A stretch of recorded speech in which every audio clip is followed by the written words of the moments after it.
तब ये बहुत अच्छी बात हो गई कि देश के पहले शिक्षा मंत्री, और वो सिर्फ देश के पहले शिक्षा मंत्री नहीं थे मौलाना आजाद साहब, उन्होंने देश की आज़ादी की लड़ाई में जो महत्वपूर्ण योगदान दिया, वर्षों तक आज़ादी की लड़ाई का नेतृत्व करने वाली पार्टी के अध्यक्ष रहे, और जो उनकी भूमिका थी वो देश के विभाजन के पक्ष में नहीं थे, वो सर्वधर्म समभाव के पक्षधर थे और इसके लिए प्रयास करते रहते थे। समाज में प्रेम का भाव रहे, सद्भावना का भाव रहे, और आज़ादी के दिनों में तो संघर्षशील रहे ही, लेकिन उनका विचार यही था कि देश का विभाजन न हो। लेकिन देश विभाजित हो गया और उसके बाद उन्होंने लोगों से अपील की, कहा भाई ये देश तुम्हारा भी है, अल्पसंख्यक समुदाय के लोगों को कहा ये देश तुम्हारा भी है, तुम देश छोड़कर बाहर मत जाओ। और उनके अपील पर ही यहाँ से बाहर जाने का सिलसिला बंद हो गया और बड़ी संख्या में लोग यहाँ पर रहे। ये मामूली बात नहीं है, ये मौलाना आजाद साहब का योगदान है। तो सब लोगों का अपने अपने ढंग से योगदान है, लेकिन मौलाना आजाद साहब का जो योगदान है देश की आज़ादी में, आज़ादी मिलने के साथ साथ जो देश का विभाजन हुआ, उस विभाजन में जो लोग एक दूसरे जगह चले गए, लेकिन फिर उनके आग्रह के बाद लोगों का यहाँ से जाना बंद हुआ, ये अपने आप में बहुत बड़ी चीज। और उसके बाद उनको पहले शिक्षा मंत्री के रूप में काम करने का मौका मिला, और पहले शिक्षा मंत्री के रूप में उन्होंने देश में शिक्षा के विकास के लिए जो काम किया, महिलाओं के शिक्षा के लिए जो उन्होंने काम किया, तो ये बात को कभी भुलाया नहीं जा सकता। आज़ादी की लड़ाई में उनके योगदान को, देश में सद्भावना के लिए जो उनकी प्रतिबद्धता थी इसके लिए, और देश में शिक्षा के विकास के लिए जो उन्होंने काम किया, इसको कभी भुलाया नहीं जा सकता है। इसलिए हम लोग उनके प्रति श्रद्धा व्यक्त करने के लिए आज शिक्षा दिवस का आयोजन करते हैं। और पिछले वर्ष हमने कहा था कि भाई शिक्षा दिवस का आयोजन तो हो रहा है, और शिक्षा दिवस का आयोजन तो कई तरह से हुआ है। यहाँ गांधी मैदान में कितने बड़े कार्यक्रम हुआ करते थे। अब तो हम फिर शिक्षा विभाग को कहेंगे, पिछली बार भी कहे थे कि भाई ये ज्ञान भवन तक क्यों इसको कन्फाइन करते। जिस तरह से पहले हम लोगों ने शुरू करवाया था और बड़े पैमाने पर गांधी मैदान में होता था, हजारों की संख्या में, और 3 दिन तक के कार्यक्रम में लाखों की संख्या में नई पीढ़ी के लोगों की जो हिस्सेदारी होती थी, शिक्षा में जिनकी दिलचस्पी होती थी, उनकी जो भूमिका होती थी, उस चीज़ को हमें कायम रखना चाहिए।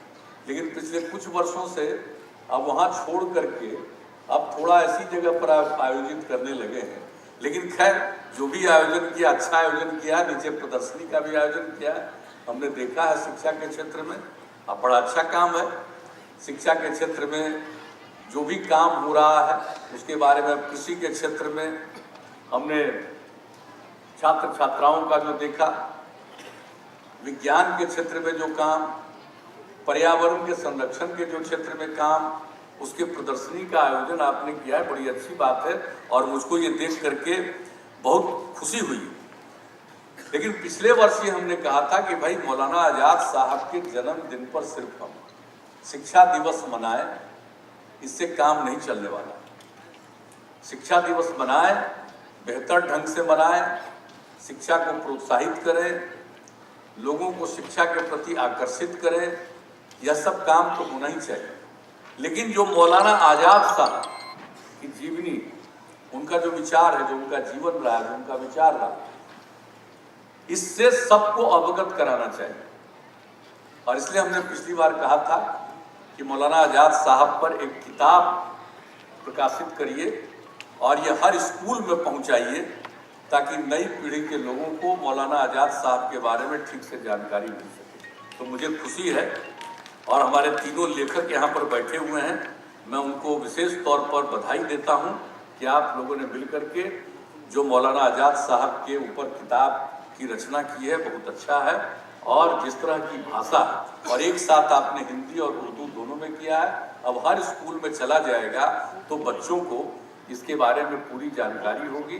और आप जानते हैं बापू के बारे में, गांधी जी के बारे में जो हम लोगों ने किया, जो चंपारण सत्याग्रह का 100वां साल मनाया गया, 10 अप्रैल 1917 को बापू आए थे यहाँ, और यहाँ से मुजफ्फरपुर होते हुए चंपारण गए थे, और जो चंपारण सत्याग्रह हुआ था तो हम लोगों ने तो पूरा का पूरा मनाया 2017 में 18 तक,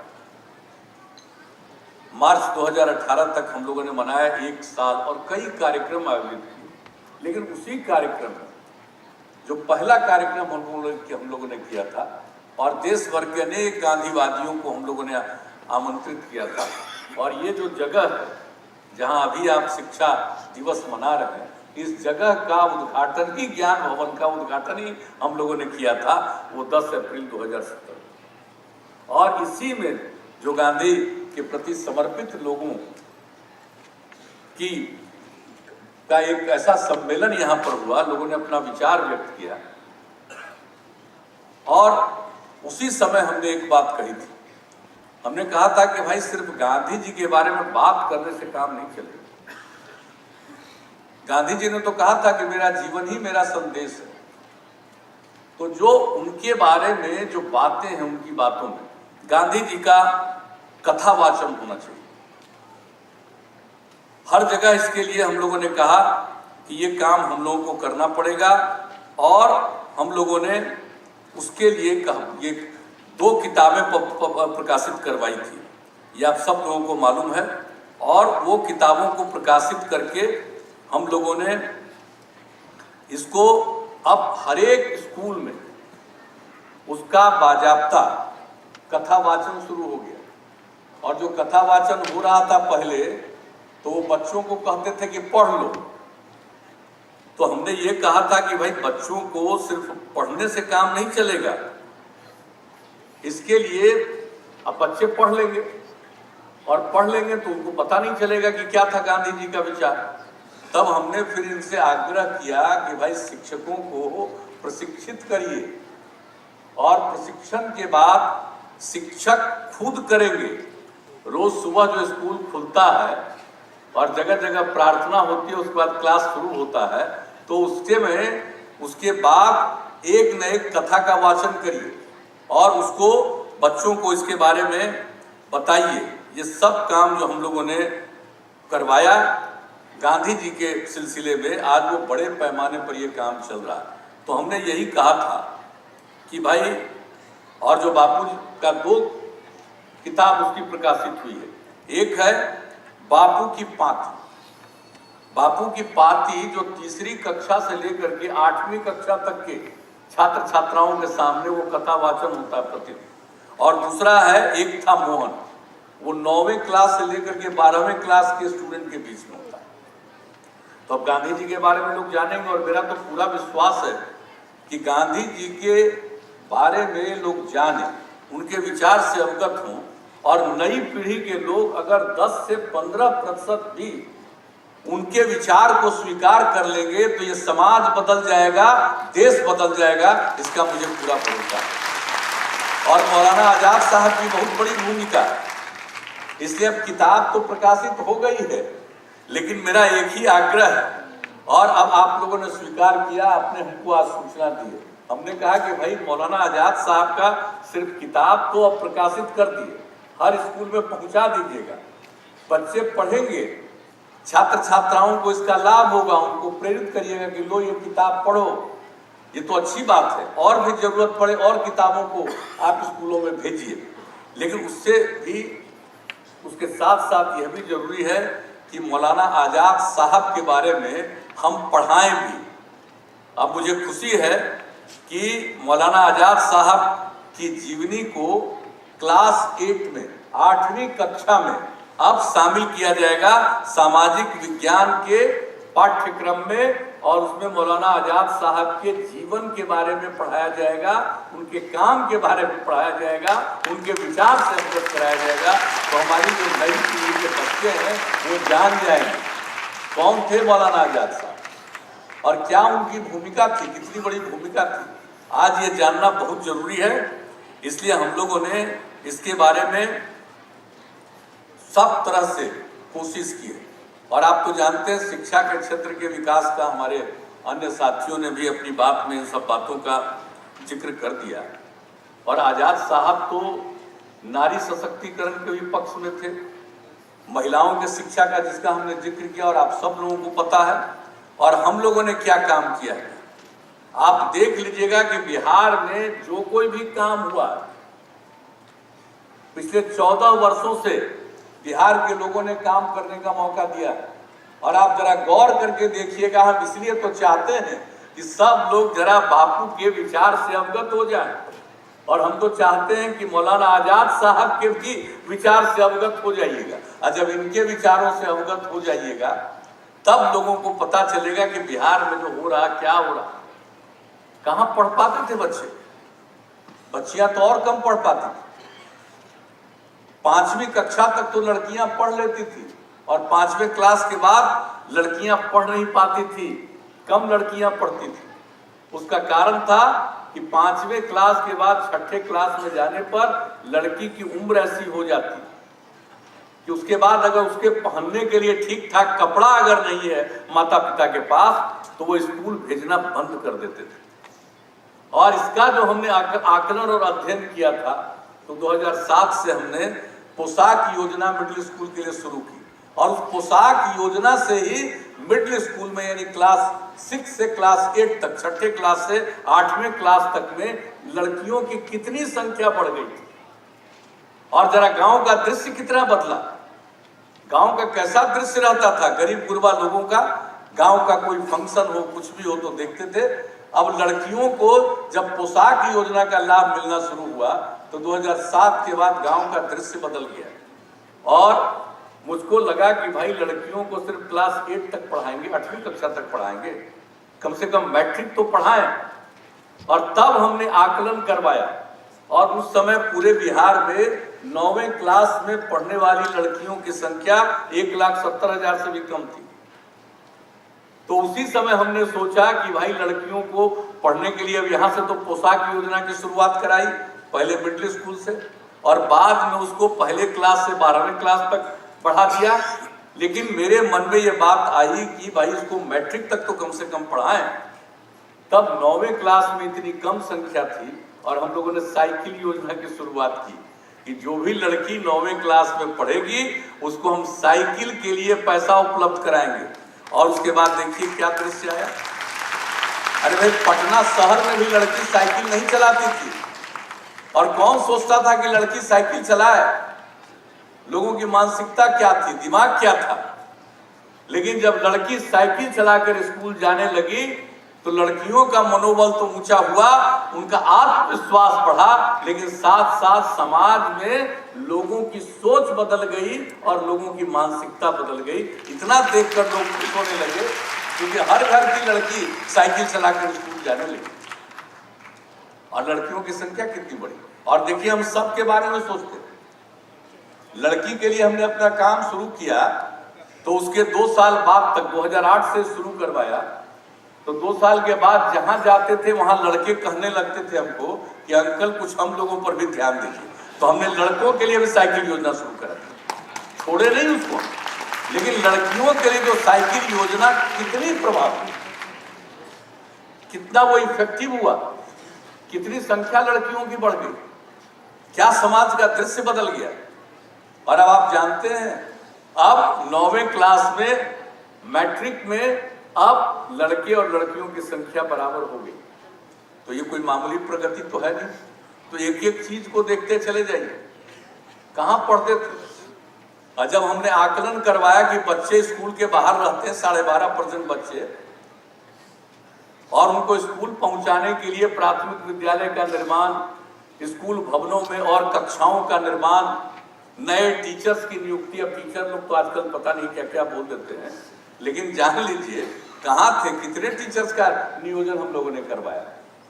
और ये सब काम कराने के बाद आज क्या स्थिति हुई।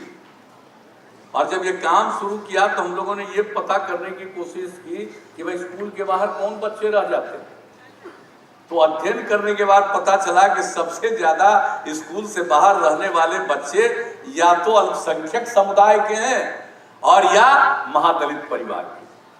तो इन दोनों को स्कूल तक पहुंचाने के लिए हम लोगों ने टोला सेवक और तालीमी मरकज स्वयं सेवक की नियुक्ति कर दी और लोगों को कहा कि स्कूल के बाहर पढ़ाइए और चौथे पांचवें क्लास में स्कूल तक में पहुंचाइए।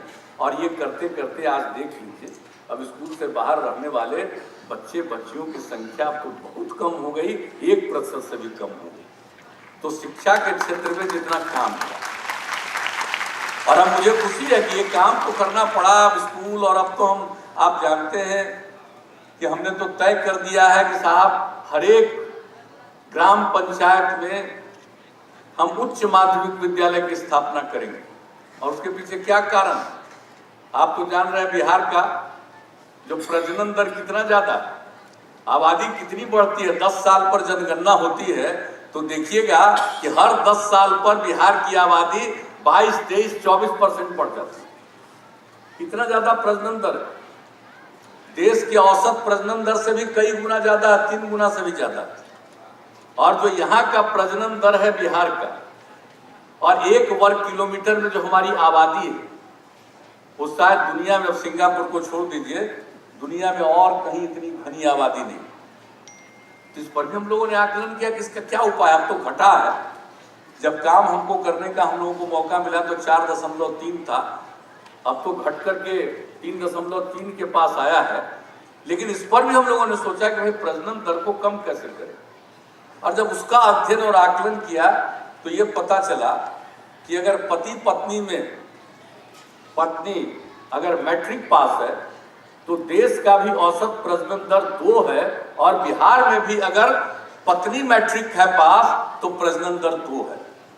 और अगर पत्नी पास है 12वीं कक्षा इंटर तो देश का प्रजनन दर औसत है उन परिवारों का 1.7। और बिहार में अगर पत्नी 12वीं कक्षा पास है, इंटर पास है, तो उस साल जो हम लोगों ने अध्ययन करवाया, उस साल बिहार के अंदर उन परिवारों का औसत प्रजनन दर था 1.6। अब उसी ने मेरे लिए तो एक समाधान ढूंढ दिया उस अध्ययन में।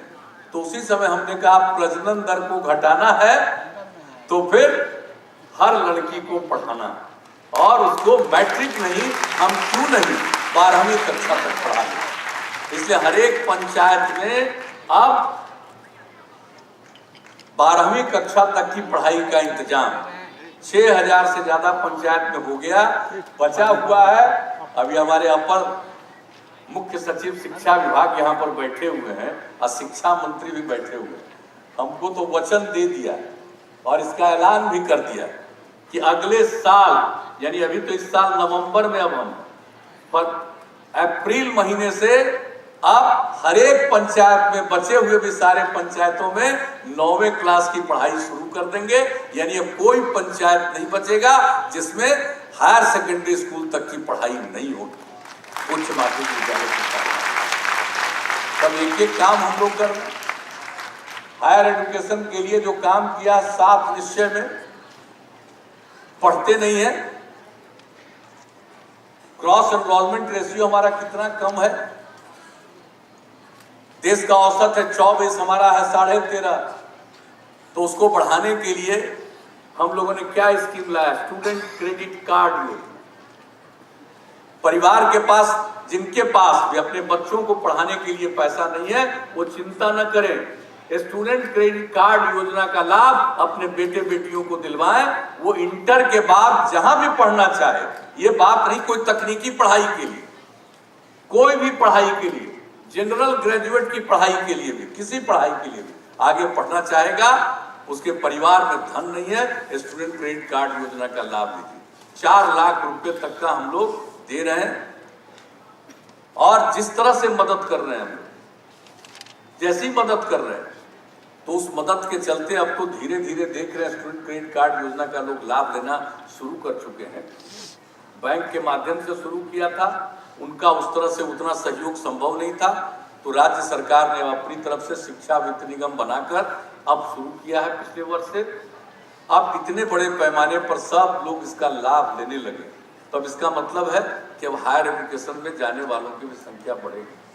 तो हम तो चाहते हैं कि भाई हमारा राष्ट्रीय औसत पर ही नहीं आए, हम तो चाहते हैं कि बिहार में कम से कम ये ग्रॉस एनरोलमेंट रेशियो 30% से कम नहीं हो। हम यह भी चाहते हैं। और उसके लिए हायर एजुकेशन के लिए और क्या नहीं किया, कितना इंस्टीट्यूशन बन रहा, हर जिले में इंजीनियरिंग कॉलेज, हर जिले में पैरामेडिकल कॉलेज, पैरामेडिकल संस्थान, हर जिले में पॉलिटेक्निक इंस्टीट्यूट, हर जिले में जीएनएम संस्थान, हर जिले में महिला आईटीआई, और हर एक सब डिवीजन में आईटीआई, और हर एक सब डिवीजन में एएनएम इंस्टीट्यूट, और 5 नए मेडिकल कॉलेज, उसमें से 2 में तो केंद्र ने भी स्वीकार कर लिया, और हर एक मेडिकल कॉलेज में नर्सिंग कॉलेज की स्थापना।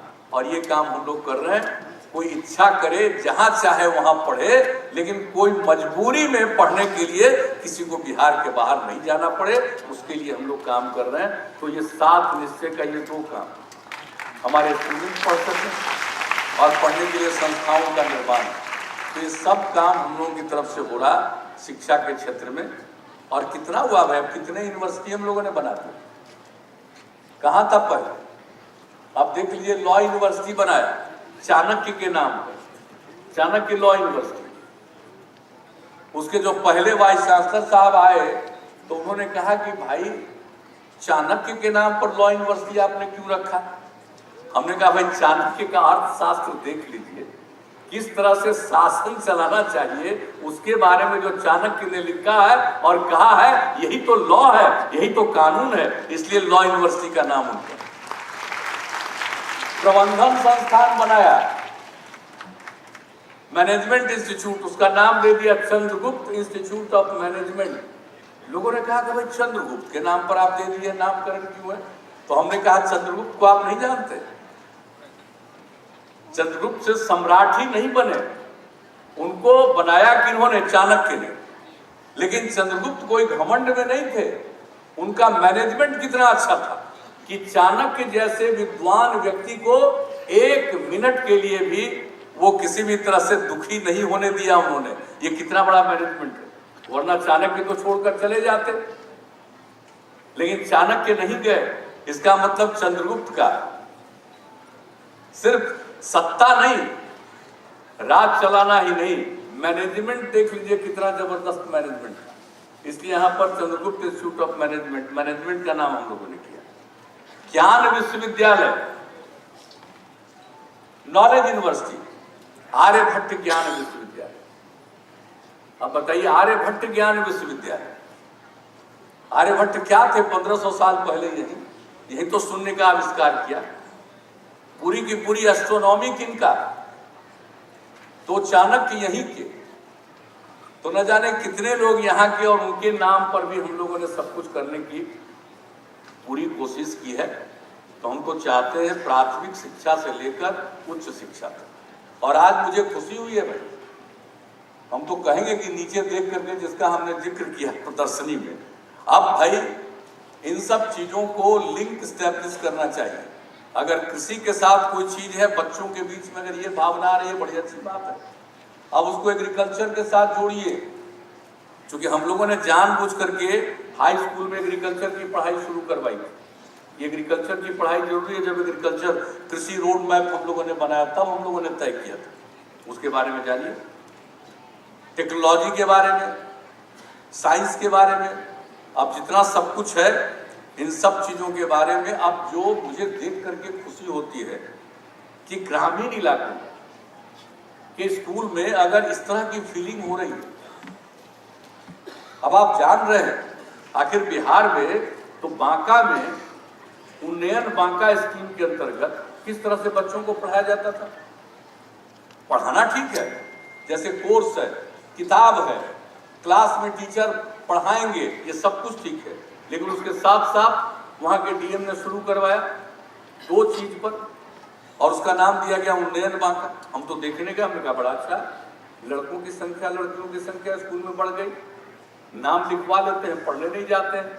अब वहाँ देखा कि खूब जाते हैं पढ़ने के लिए, अच्छे ढंग से काम, कई चीजों के बारे में पूछ लीजिए तो टीचर कुछ बताएंगे, स्टूडेंट ही बताने लगा, वही पढ़ाने लगा, तो मुझको तो बड़ी खुशी हुई। हमने कहा कि भाई इसको 2 विषय नहीं, जो मुख्य हमारे 5 विषय हैं, इस 5 विषय पर भी इस टेक्नोलॉजी को लगाइए। और अब 5 विषय पर टेक्नोलॉजी तैयार हो गई और फिर हमने कहा इसको पूरे बिहार में लागू कर दीजिए, और अब पूरे बिहार में लागू कर रहे हैं। लगभग 6000 के करीब हाई स्कूल में इन लोगों ने लागू कर दिया है। तो इस तरह से बिहार में तो एक एक काम हो रहा है।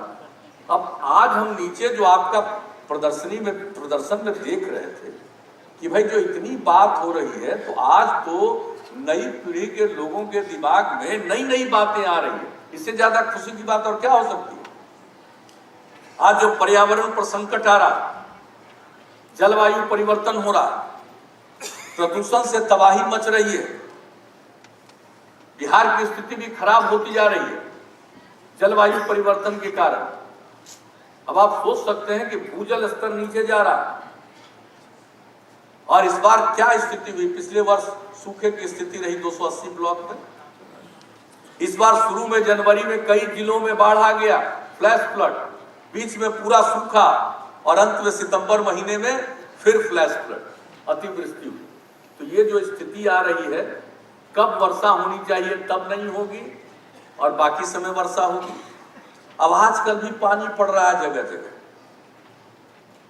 जब वर्षा होना बंद हो जाता तब पानी पड़ रहा। इतना ज्यादा जलवायु का परिवर्तन हो चुका है।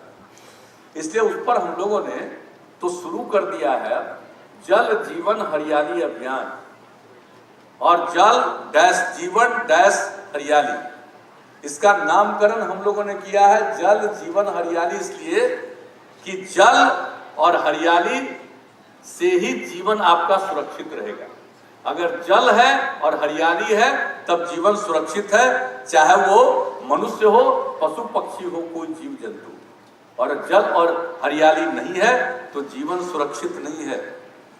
पृथ्वी पर भारी संकट आ रहा, और बापू ने तो कह दिया था कि जो धरती है सबकी जरूरत को पूरा करने में सक्षम है, लेकिन किसी के मन में जरूरत के बाद लालच का भाव पैदा होगा, वो ये धरती पर पूरा नहीं होगा। बापू कह चुके हैं, तो कल्पना कर लीजिए जो स्थिति हो रही है और जिस तरह से परिवर्तन आ रहा है, सबको रोकने के लिए अभियान चलाकर लोगों में जागृति लाना, और उसके साथ साथ 11 सूत्री कार्यक्रम, और उसके बाद उसमें और भी हम लोगों ने प्रदूषण को भी जोड़ा। और आजकल जो फसल अवशेष में आग लगा देते हैं, पराली में, पुआल में आग लगा देते हैं, इन सब चीजों को भी इसके साथ जोड़ करके हम लोग पूरे बिहार में अभियान चलाना प्रारंभ कर दिए, और उसमें कई कार्यक्रम हम लोगों ने किया। हम देख रहे थे आज के आपके प्रदर्शनी में, उसी पर तो आधारित सारी बात है। तो मतलब जो चीज हम लोग चलाना चाह रहे हैं, और आज के स्कूलों में भी बच्चों के मन में ये बात आ गया, तो फिर तो हम लोग पूरे तौर पर कामयाब हो जाएंगे। ये जल जीवन हरियाली अभियान पूरा का पूरा सफल होगा, और लोगों में जागृति लाना और काम करना। तो ये जो काम हम लोग करने जा रहे हैं उसका सीधा संबंध शिक्षा से भी है। तो ये सारी चीजें हो, मिलजुल कर हम लोग काम करें, और उसके साथ साथ जो सबसे बड़ी चीज है कि आपस में प्रेम का, भाईचारे का और सद्भावना का भाव होना चाहिए।